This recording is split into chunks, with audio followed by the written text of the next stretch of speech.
Hello दोस्तों, स्वागत है आपका आपके अपने channel the exam helper GK में।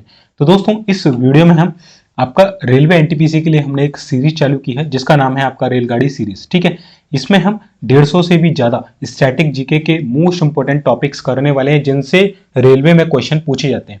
जैसा कि आपको मालूम होगा, सीबीटी 1 जो होगा उसमें आपका 40 नंबर का जीके आएगा, जिसमें से लगभग 15 से 18 क्वेश्चन जो आपके रहेंगे स्टैटिक जीके के पोर्शन रहने वाले। मैं एज अ सिलेक्टेड हूं as a senior clerk Indian railway NTPC 2019 में। पूरा पेपर मुझे मालूम है किस तरीके से चीजें आती है। ठीक है, आप जाके लगा के प्रीवियस ईयर के पेपर भी देख सकते हैं। वही सीबीटी जो 2 होता है आपका 50 मार्क्स का होता है, जिसमें ये संख्या जो है 15 से 20 या 22 तक भी जा सकती है, जिसमें स्टैटिक जीके के क्वेश्चन हमारे पूछे जाते हैं। ठीक है, ये हमारा सेकंड वीडियो रहने वाला है, दूसरा टॉपिक रहने वाला है। इससे पहले जो हमने टॉपिक किया था वो आपका यहाँ पे मैं आपको दिखा देता हूँ। ठीक है, ये वाला टॉपिक था। देखिए, ये टॉपिक था भारत के विश्व धरोहर स्थल जो कि आपके यूनेस्को में शामिल है। आज का हमारा सेकंड टॉपिक है विच इज यूनेस्को में शामिल भारत के विश्व अमूर्त सांस्कृतिक धरोहर स्थल। ये अमूर्त हैं, वो मूर्त थे। ठीक है, तो ये हम देखने वाले हैं। यहाँ से बिल्कुल डेफिनेटली आपके 15 मार्क्स पक्के होने वाले हैं। डेली हम एक यहाँ पर टॉपिक लेके आते हैं आपके लिए और बहुत ही कम समय में आपको ये टॉपिक हम कंप्लीट कराते हैं। ठीक है, 150 प्लस टॉपिक रहेंगे। कौन कौन से टॉपिक रहेंगे, चलिए मैं आपको एक बार यहाँ पर दिखा देता हूँ कौन कौन से हम टॉपिक यहाँ पर कंप्लीट करने वाले हैं। ठीक है, चलिए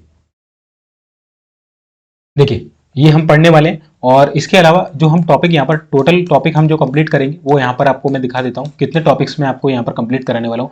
डे बाई डे हम यहाँ पर टॉपिक्स को कंप्लीट करते हुए चलेंगे दोस्तों, जिससे आपको जब तक आपका पेपर होगा तब तक आपका पूरा सिलेबस कंप्लीट हो जाएगा। कल हमने इस वाले टॉपिक को कंप्लीट कर लिया। आज हम यूनेस्को की अमूर्त सांस्कृतिक विरासत सूची में शामिल भारतीय विरासतें देखेंगे। ठीक है, इसके बाद राष्ट्रीय प्रतीक एवं उनसे संबंधित, फिर भारत की पारंपरिक वेशभूषा। तो यहाँ पर जितने भी टॉपिक्स लिखे हुए हैं आपको दिख रहे होंगे। ठीक है, कितने सारे टॉपिक्स हैं, पूरा डिटेल में नदियों के किनारे विश्व स्थित, मतलब पूरा भारत एवं विश्व को लेकर जितने भी मोस्ट इंपोर्टेंट जो टॉपिक्स हैं। और ये सारे जो टॉपिक्स हैं वो टीसीएस के द्वारा जो लास्ट ईयर पेपर में पूछे गए पूरे टॉपिक्स यहाँ पर हम कवर करने वाले हैं। ठीक है, इतने सारे क्वेश्चन है, आप देख सकते हैं। बिल्कुल संविधान के स्त्रोत की बात हो, भाग की बात हो, अनुसूचियां, मतलब इसमें स्टैटिक जीके के साथ साथ आपका जो मतलब जो पारंपरिक जो जीके होता है वो भी यहाँ पर कंप्लीट आपका होने वाला है। ठीक है, चलिए तो बिना किसी देरी के वीडियो को स्टार्ट कर लेते हैं। ज्यादा समय हम आपका वेस्ट नहीं करने वाले हैं। और जो भी लोग एनटीपीसी के लिए प्रिपरेशन कर रहे हैं, चैनल को जरूर सब्सक्राइब कर लेना सबसे पहले तो। ठीक है, चैनल को क्या करना है, आपको सब्सक्राइब कर लेना है। ठीक है, लाल बेल का बटन होगा उसको भी दबा लेना है।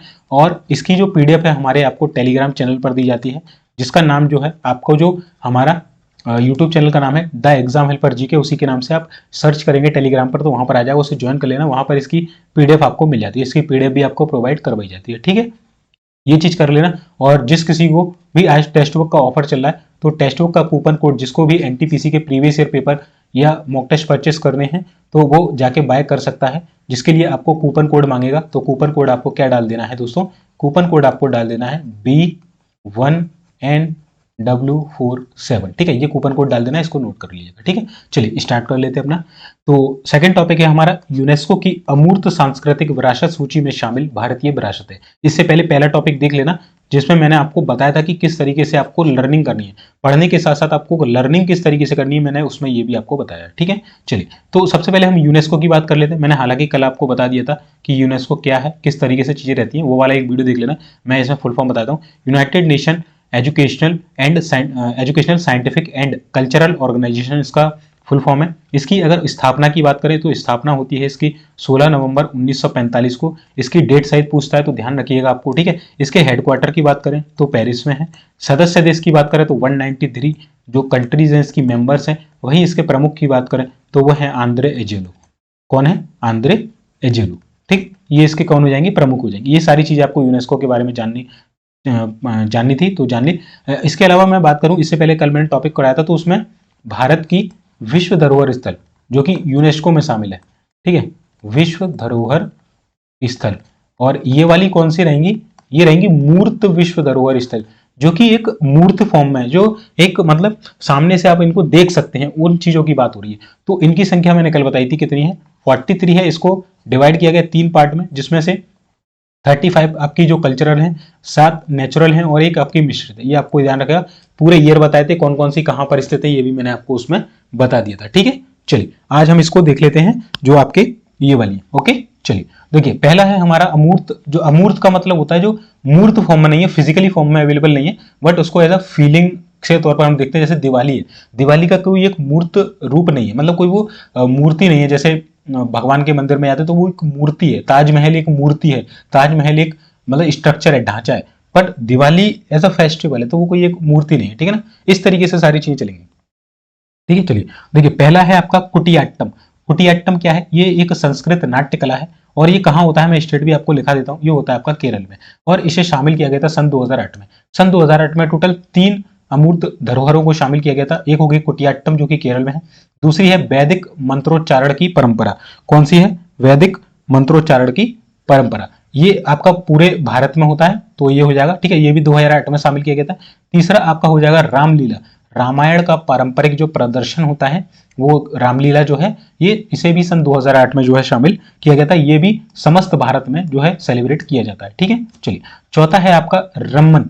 रम्मन क्या है, तो यह भारत के गढ़वाल हिमालय का धार्मिक त्योहार और अनुष्ठान रंगमंच है। गढ़वाल जो उत्तराखंड और हिमालय वाला जो रीजन है वहां पर होता है रम्मन। क्या होता है, रम्मन होता है बेसिकली एक धार्मिक त्योहार है, ठीक है। अब इसका क्या देखिए फिजिकली फॉर्म नहीं है, आप सोचो कि वहां जाके मैं इसको ऐसा कोई स्ट्रक्चर होगा, ढांचा होगा या एक मूर्ति होगी या मंदिर टेम्पल, वो नहीं है। ये एक कुछ सीजन आता है, कुछ समय आता है, उस दौरान ये ड्यूरेशन में होता है, 1 दिन 2 दिन 5 दिन, और फिर ये समाप्त हो जाता है। तो एक मतलब अमूर्त है, ये मूर्त फॉर्म में नहीं है, ठीक है। जब समय आता तब होता है और फिर समाप्त हो जाती है, ठीक है। तो इसको सन 2009 में, अब मैंने कल बताया था किस तरीके से याद करना है, आपको ईयर वाइज याद करना है कि 2008 में किस किस को शामिल किया गया था, ठीक है। 2008 में किस किस को शामिल किया गया था, टोटल कितने थे, 4, कौन कौन से थे, इस तरीके से आपको नोट डाउन कर लेना, जिससे आपको याद रखेगा। फिर 2009 में, तो 2009 में याद रखेंगे केवल एक को शामिल किया गया था, वो था आपका रम्मन, ठीक है। इस तरीके से आपको ये चीजें लेके चलनी। चलिए अगला है दोस्तों, ये मैंने बताया ना गढ़वाल हिमालय, यानी कि गढ़वाल बेसिकली उत्तराखंड वाला जो रीजन होता है वहां को बोलते हैं हम, ठीक है। चलिए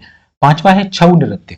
छऊ नृत्य की बात करें तो ये 3 जगह पे होता है, 3 जगह पे होता है, कौन कौन सा, एक तो आपका पश्चिम बंगाल हो गया, ठीक है, एक आपका उड़ीसा हो गया, कौन सा हो गया, उड़ीसा हो गया, एक आपका हो गया आपका झारखंड हो गया, ठीक है, कौन सा हो गया आपका, झारखंड हो गया। तो 3 जगह पे इसको सेलिब्रेट किया था, इसे सन 2010 में जो है शामिल किया गया था। छठवा है कालबेलिया, जो कि राजस्थान का एक लोकगीत एवं नृत्य है और इसे भी सन 2010 में शामिल किया था। तो कितनी बार पूछा गया, छऊ नृत्य भी बहुत बार पूछा गया, बहुत बार भाई, मतलब अनलिमिटेड टाइम पूछा गया पेपर में, ठीक है, भर भर के पूछा गया, ठीक है। तो कालबेलिया क्या हो जाएगा, राजस्थान का लोकगीत एवं नृत्य हो जाएगा, इसे भी सन 2010 में।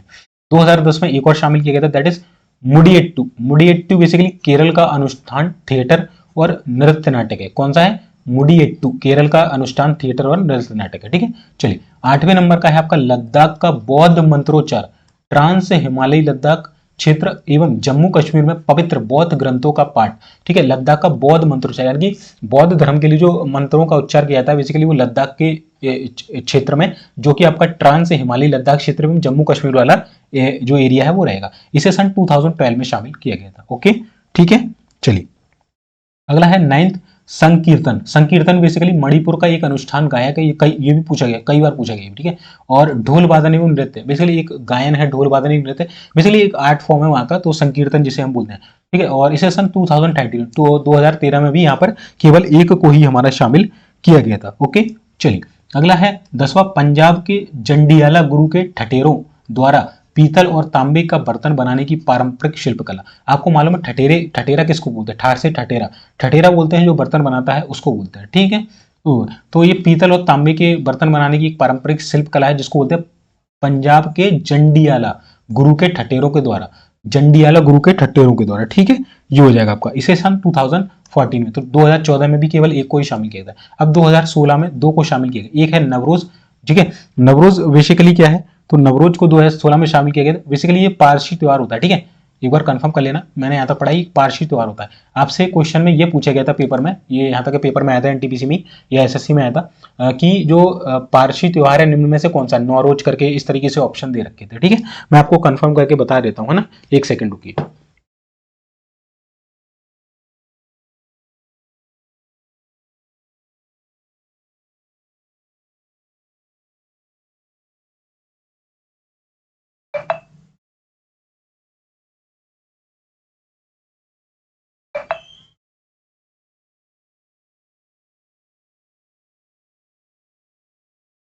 हाँ बिल्कुल, पारसी धर्म के द्वारा ये मनाया जाता है, ठीक है।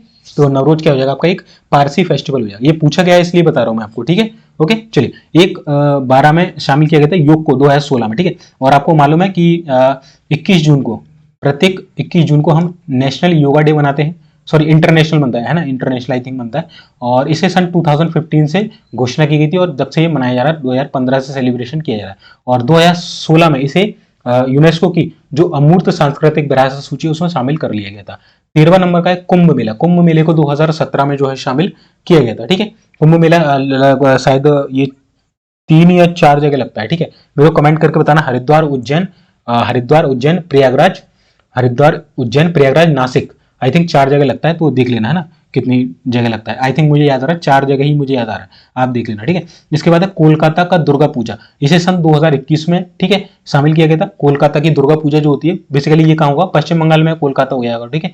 और गुजरात के गरबे की बात करें तो गुजरात में हो जाएगा। इसे लेटेस्ट शामिल किया गया सन 2023 में। इसके बारे में थोड़ी डिटेल आपको बताऊंगा मैं, क्योंकि आपको जानना जरूरी है, ठीक है। 2013 वाला जो शामिल है उसको बता देता हूँ, ठीक है। चलिए देखिए, इसको क्या हुआ था, अभी यूनेस्को की एक बैठक हुई थी, 18वीं बैठक, जो कि दिसंबर 2023 में हुई थी। इसे दिसंबर 2023 में शामिल किया गया था। 18th बैठक हुई थी यूनेस्को की, ठीक है। यूनेस्को की 18th बैठक हुई थी, अंतर सरकारी बैठक हुई थी, उसमें इसे जो है शामिल किया गया था। और ये बेसिकली कहाँ हुई थी, साउथ अफ्रीका के बोत्सवाना में, ठीक है। कहाँ हुई थी, बोत्सवाना में। बैठक पूछ सकता है कि किस बैठक में इसको शामिल किया गया था, तो बोत्सवाना जो कि साउथ अफ्रीका की एक कंट्री है, एक बेसिकली हाँ साउथ अफ्रीका कॉन्टिनेंट उसकी एक कंट्री है, मतलब उसका एक देश जो बोल सकते हैं देश है, ठीक है। तो वहां पर इसको जो है 18वीं जो इसकी कमेटी हुई थी उसमें गुजरात के गरबे को शामिल किया गया था, ठीक है। और बेसिकली ये चीज थी। और गरबा बेसिकली क्या होता है, आपको देखा होगा अभी जैसे 9 दुर्गा का फेस्टिवल है तो 9 डेज तक ही चलता है। कितने दिन तक चलता है, 9 डेज तक चलता है। इसमें क्या होता है बेसिकली, यहाँ पर देखिए सिटीज में जाएंगे तो गरबा केवल एक माता का पंडाल लगा होता है पूरे एक ग्राउंड में, और वहां पर जो पूरे जो पुरुष एवं महिलाएं हैं वहां पर आके गरबा खेलते हैं, डांस, ये सारी चीजें होती हैं, ठीक है। बेसिकली होता क्या है, अगर हम इसकी उसमें जाएं, इसके पास्ट में जाएं, यानी कि जो बिल्कुल जो जड़ में जाएं, तो बेसिकली ये क्या होता है, मिट्टी के बर्तन को सर पर रखकर, मिट्टी के जो बर्तन होते हैं ना, महिलाएं क्या करती है, मिट्टी के बर्तन को सर पर रखकर चारों ओर नृत्य करती हैं, जिसे गरबा कहा जाता है, ठीक है। उसको हम क्या कहते हैं, गरबा कहते हैं, ओके। चलिए, तो ये चीजें थी दोस्तों, यहाँ पर मैंने ये सारी चीजें आपको बता दी हैं कि कौन कौन से आपके यूनेस्को के अमूर्त सांस्कृतिक विरासत स्थल में शामिल हैं। तो ये सारी डिटेल थी, सब कुछ पढ़ लेना। किस तरीके से याद करना मैंने बताया, ईयर वाइज करना है, साथ ही साथ आपको राज्य वाइज भी करना है, किस राज्य के कितने शामिल। जैसे केरल का पूछे तो 2 शामिल है, ठीक है, एक ये वाला, एक मुडियट्टू, एक कुटियाट्टम। पश्चिम बंगाल का एक आपका कोलकाता का दुर्गा पूजा हो गया, और दूसरा यहाँ पे था ना छऊ नृत्य, ठीक है, छऊ नृत्य हो गया इस तरीके से। इसके बाद आपका देखिए बाकी सब लगभग एक एक ही है ना, लगभग सब एक एक ही है, ठीक है। बाकी केरल के 2 हैं और पश्चिम बंगाल के 2, ठीक है, बाकी सबका लगभग एक एक है, ठीक है। तो इस तरीके से याद रख लेना, ईयर वाइज कर लेना कि किस ईयर में कितने जो है शामिल किए गए थे, ठीक है। और बेसिकली उसके बारे में थोड़ी सी डिटेल जैसे मैंने बताया कि क्या क्या चीजें होती हैं, वो चीजें थोड़ी सी आप याद रख लेना। ये हमारा सेकंड टॉपिक है। कल हम इसका थर्ड टॉपिक करेंगे, विच इज होने वाला है जो कि आपका यहाँ पर राष्ट्रीय प्रतीक एवं उससे संबंधित तथ्य क्या रहेंगे, ठीक है। इसकी पीडीएफ आपको टेलीग्राम चैनल जिसका नाम है द एग्जाम हेल्पर जीके पर मिल जाएगी, ठीक है। वहां से आप जाके ले लीजिएगा। वीडियो को लाइक एंड चैनल को सब्सक्राइब जरूर करके जाइएगा, ठीक है। और अपने दोस्तों के साथ शेयर जरूर कर देगा। जिसको भी आपका यहाँ पर पास परचेस करना है तो ये वाला कूपन कोड डाल देना। कोई भी डाउट है नीचे कमेंट जरूर करिएगा। मिलते हैं फिर नेक्स्ट वीडियो में, तब तक के लिए जय हिंद, जय भारत।